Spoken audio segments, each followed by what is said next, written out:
Presented by Unique Films.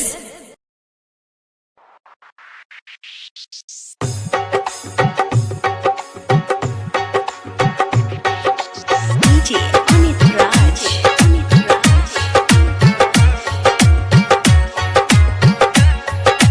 Kamalpur Haat.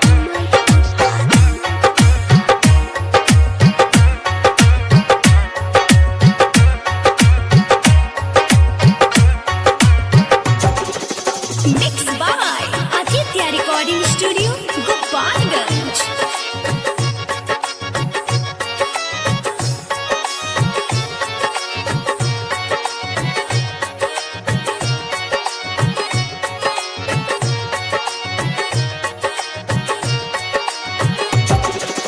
ऐ दिल चुप रहा, ऐ दिल चुप रहा।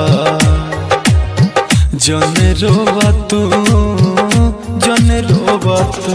अभी ओकरा ना बुझाई, बाद में पछताई। मिलल बा जवन दर्दिया, अब सहल कसहू। ऐ दिल चुप रहा, ऐ दिल चुप रहा। जन रोवा तू, जन रोवा तू। DJ Amit Raj.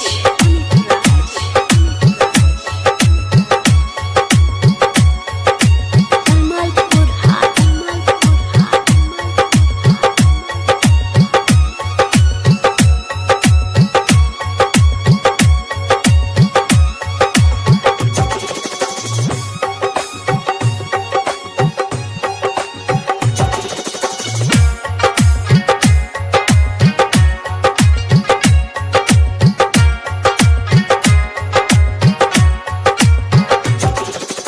कैलस वादा तो नानी भैलस हो।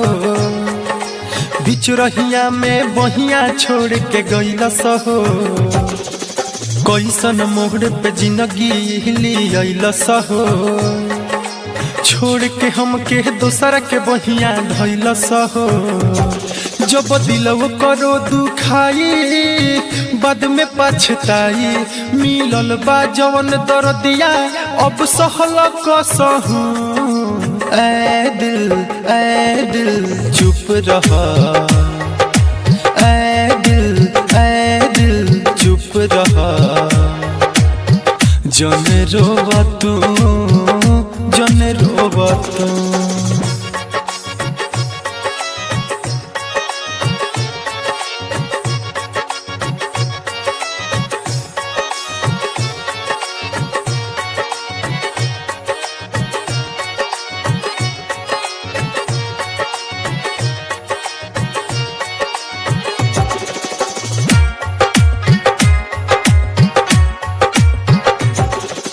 तनको नाही सोचल सौहर जाई हो।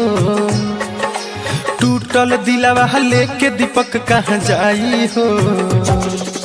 बिया रोवले हो हसे ना पाई हो। भूल न पाई कैलो कर बेवफाई हो। से सना लिखले सच्चाई, बाद में पछताई। मिलल बा जवन दर्दिया, अब सहल कसहू। ऐ दिल चुप रहा, ऐ दिल चुप रहा। जन रोवा तू, जन रोवा तू।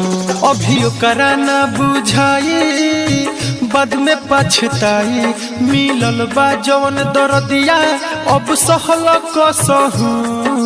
ऐ दिल चुप रहा, ऐ दिल चुप रहा।